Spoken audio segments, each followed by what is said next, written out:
learning now and starting to display emotions and things like that. Then it grows further. And this now child is growing into a teenager, starting to blossom, starting to flourish, really manifesting in who they are and who they're going to end up being in the long run.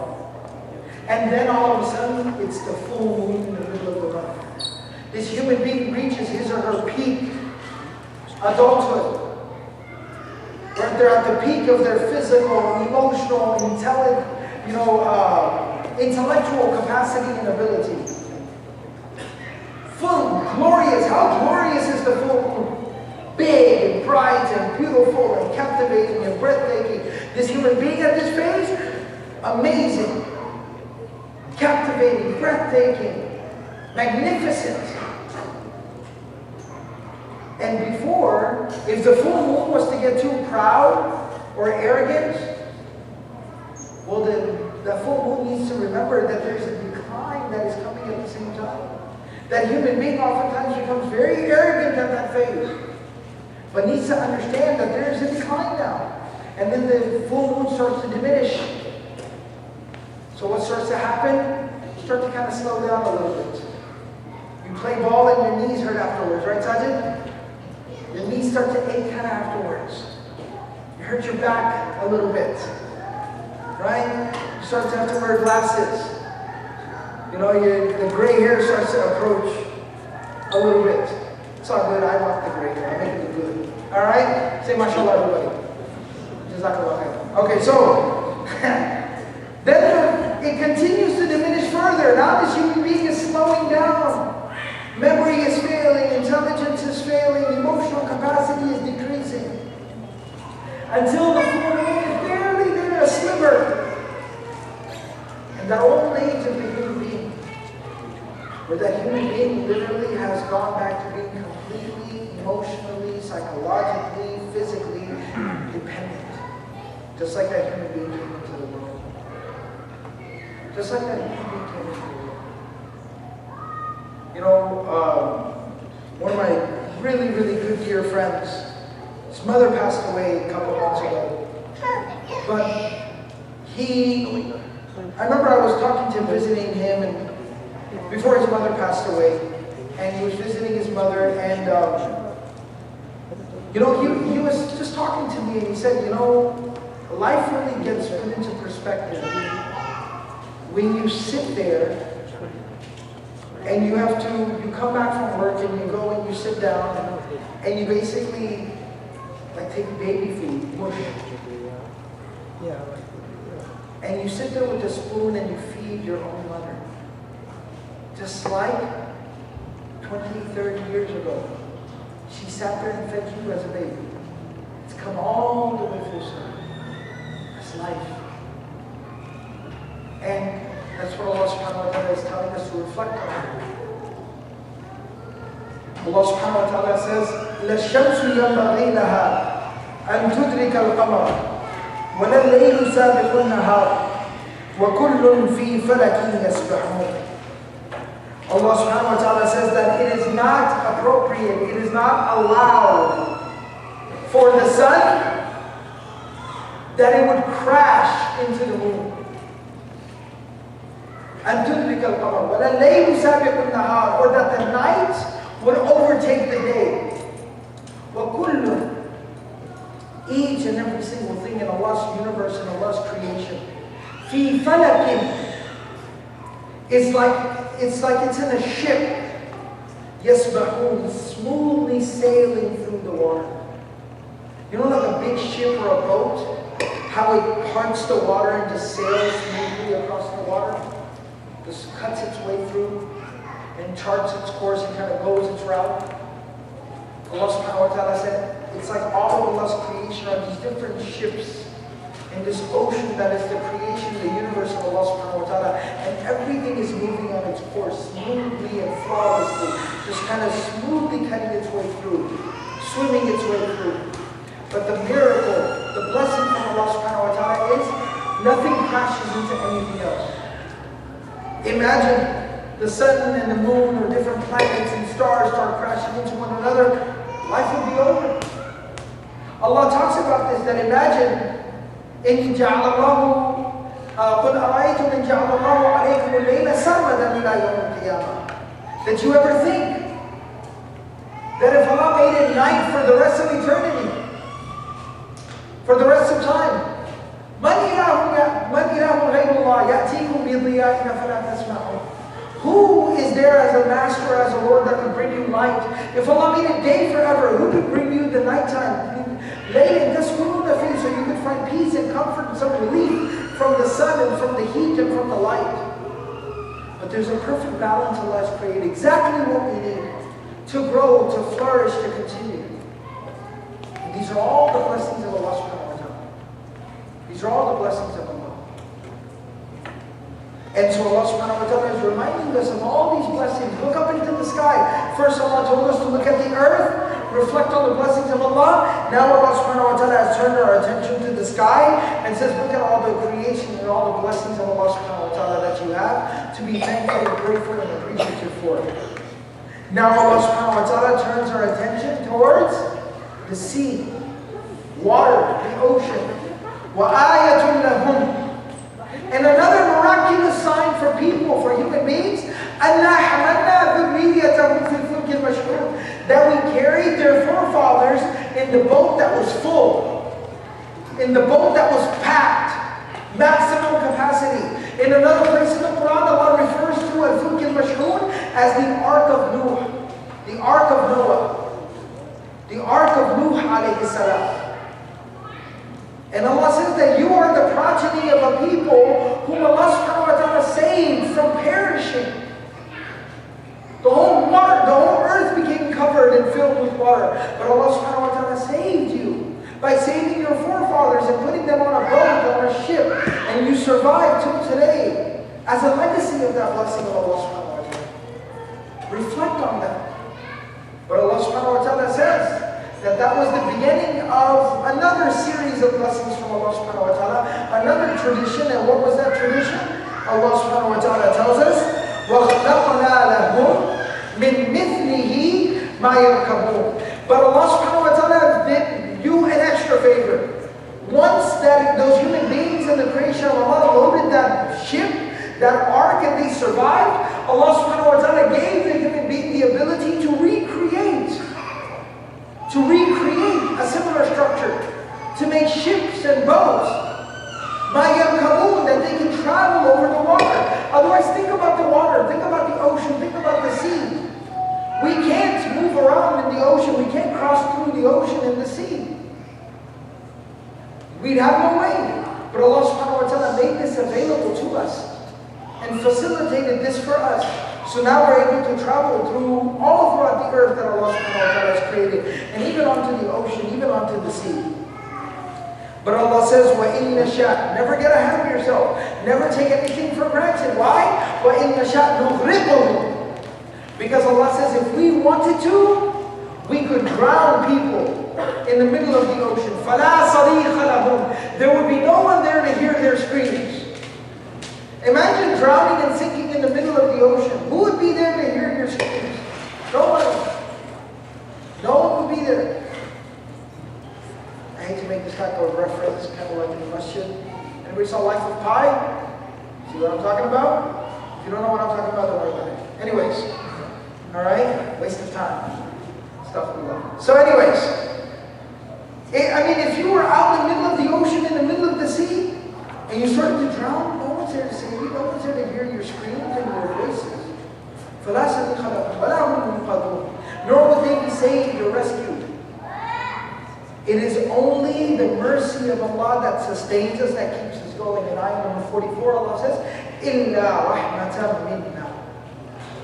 إِلَّا رَحْمَةً مِنَّا. Except for mercy from us, Allah says. وَمَتَاعًا إِلَى حِينٍ. And the fact that Allah has fixed a time until when He has allowed us to continue to derive benefit from the world we live in. He says, breathe the air, eat the food, drink the water, live your time, live your life. Up to a certain appointed time, a fixed time, a deadline. But until that deadline arrives, and the mercy of Allah subhanahu wa ta'ala showers down upon you, continue to live your life. But realize it is only those two things that we are living on borrowed time. We are living on borrowed time, and we are riding on the mercy of Allah subhanahu wa ta'ala.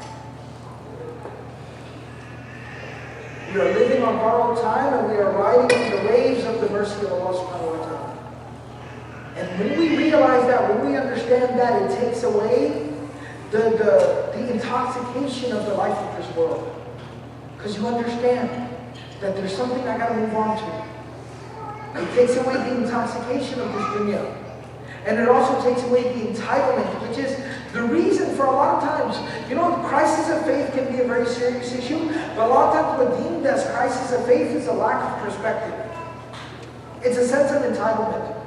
I deserve to be alive, and I deserve to have all these things, and I deserve to have X, Y, Z, and all this money, and all this ability, and all this talent. I deserve it. This is my God-given right.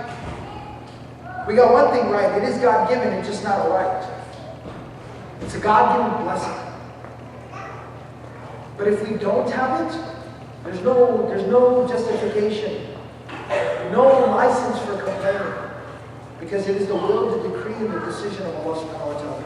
And we have to learn that's part of Iman. Allah subhanahu wa ta'ala tells us, وَإِذَا قِيلَ لَهُمْ. Now it's talking about, it taught us about Iman, believing in Allah. Now it's segueing into the next passage, which will be about the life of the hereafter.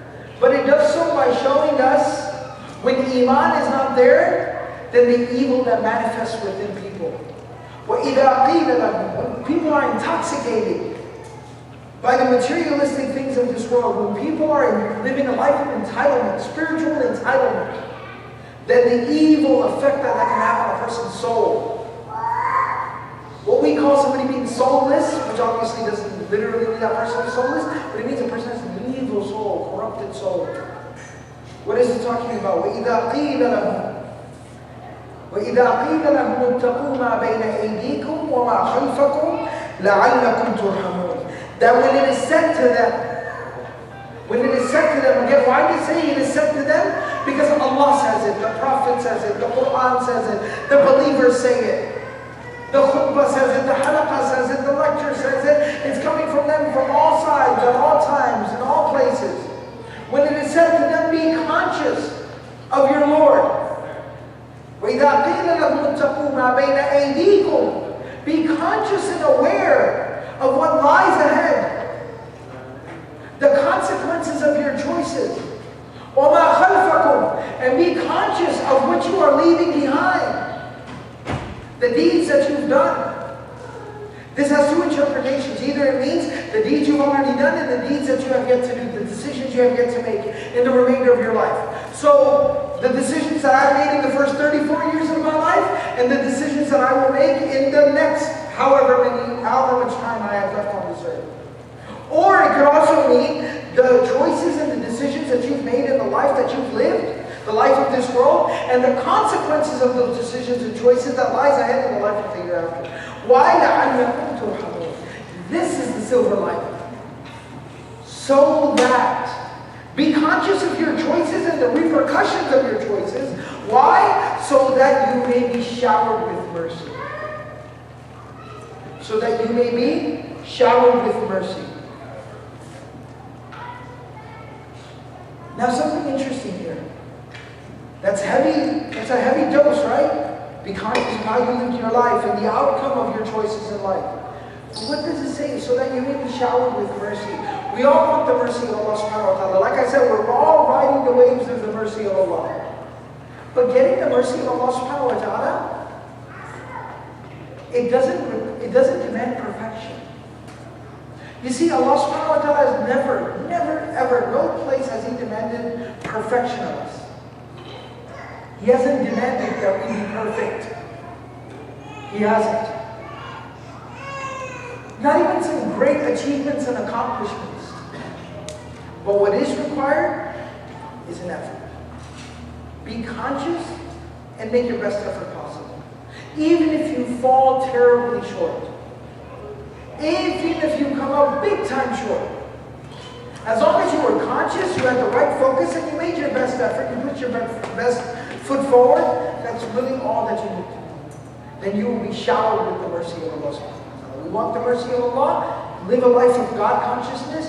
Be cognizant of what you do and the outcome of what you're doing right now. And then just try to make the best decision and choice based off of that. And we will qualify bi'idhnillah, insha'Allah, for the mercy of Allah. That's something Allah subhanahu wa ta'ala tells us in the Quran. Allah says, وَمَا تَأْتِيهِمْ مِنْ آيَةٍ مِنْ آيَاتِ رَبِّهِمْ إِلَّا كَانُوا عَنْهَا مُعْرِضِينَ. But Allah says, unfortunately, many people don't understand this. Whenever a sign from the miraculous, amazing, obvious signs of Allah subhanahu wa ta'ala from their Lord, it comes to them, what do? They turn away intentionally. They turn away deliberately. إِلَّا كَانُوا عَنْهَا مُعْرِضِينَ. Al-i'rad an al-shay means to intentionally turn away from something, to ignore something, like whatever I don't know what you're talking about, when it's right there. To ignore something. They ignore the signs of Allah. Like I said, the ayat, as it is, are designed in such a way you can't ignore them.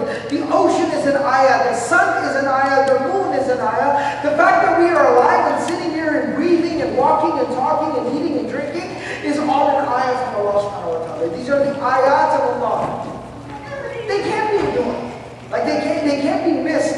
But when somebody still doesn't pay heed, that person is deliberately ignoring them, turning away from them intentionally, acting as if he or she doesn't see them, or doesn't understand them, or is not aware of them. Allah says they do this. A lot of people, they behave this way. And Allah subhanahu wa ta'ala says that evil continues to grow and manifest itself within their souls, and eventually is realized within their actions.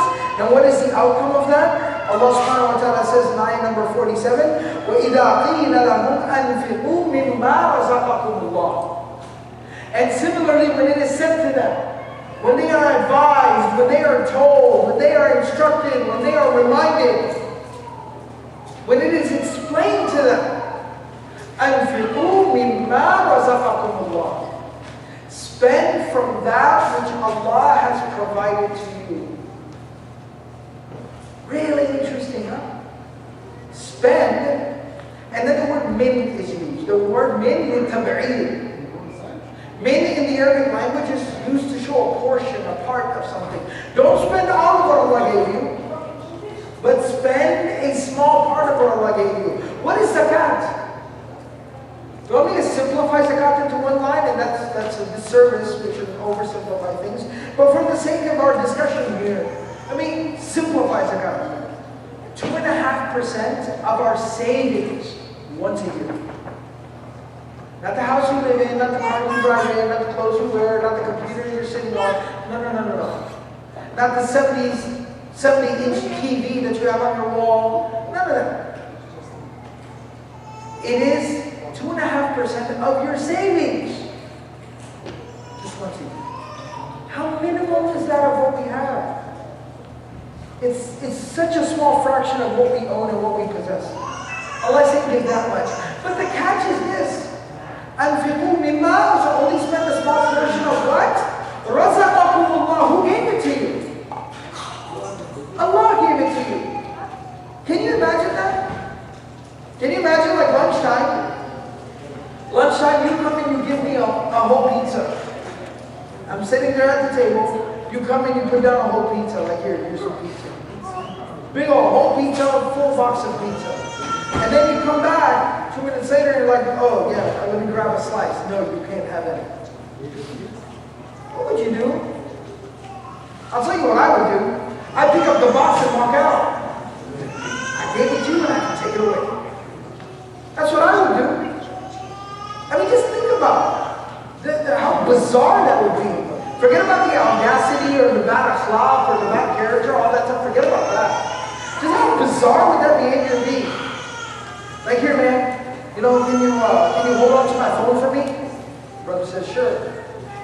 2 minutes later, I'm like, yeah, can I see my phone? No. It's like, what? You lost your mind. Allah subhanahu wa ta'ala gave us everything that we have. And then Allah subhanahu wa ta'ala is telling us, spend just a little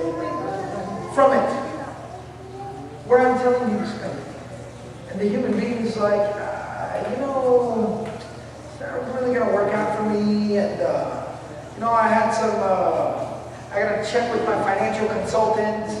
You know, I got to do this, I got to do that. It's the attitude of the human being, but it goes further than that. It's not just a lack of willingness, not just like an unwillingness. Look at this. So when it is said to them, spend from that which Allah has provided to you, قَالَ الَّذِينَ كَفَرُوا لِلَّذِينَ آمَنُوا. Those who disbelieve, those who have disbelieved, they say to those people who have believed, أَنُطْعِمُ مَنْ لَوْ شَاءَ اللَّهُ أَطْعَمَهُ. That should we feed the people, the one who لَوْ يَشَاءُ اللَّهُ أَطْعَمَهُ, that if Allah wanted to feed them so badly, He would have fed them Himself? Are you asking me to give to the poor, that if Allah subhanahu wa ta'ala wanted to take care of these poor people so badly, He would have provided them food Himself? Why does He need me to step up? Why can't He take care of His own business? Why can't He take care of His own stuff? What's His deal? What's His problem? You see the rebellious nature of this, the disobedience, the disrespect, the disregard, the blatant mocking of Allah subhanahu wa ta'ala. This is what these people resort to. لَوْ يَشَاءُ اللَّهُ أَطْعَمَهُ إِنْ أَنْتُمْ إِلَّا فِي ضَلَالٍ مُبِينٍ. And then they continue, and then they look back at those believers after saying something as ridiculous and preposterous and so horrifying as what they just said, that if God wanted these people to be taken care of so bad, He should have taken care of them Himself. Why does He need me to do something? Then on top of that, then they carry on. They look at these believers and they say, listen, y'all really believe in this mumbo jumbo? Y'all really are down with this type of nonsense? You guys have some serious issues. If you're actually down with this, if you're actually going to go and give some of your own money to poor people because God told you to, you got some serious issues, bro. And you people are clearly misguided. You guys are totally lost. You guys are so unenlightened. You guys lack so much sophistication and intelligence. When in reality, they don't hear, they don't see, they don't realize the audacity of what they're saying, the ugliness of their own words, and how foolish their own thoughts and ideas are. In antum illa fi dhalalin mubin. Where is it? So there are two interpretations to this. One interpretation is in antum, that they are saying, this is the disbelievers saying this to the believers. That's the most plausible one. That's the most plausible one because that's the dialogue that's been going on. But some Mufassirun say you can't understand the other way, that the believers in response say you people are clearly misguided. But the dialogue seems like it's a running discussion, so it's more plausible. Let's go ahead and stop and pause here. It's time for Salat al-Asr, so we don't want to be late, inshallah. When we come back from Asr, we'll continue. I can take your question first. Thank you.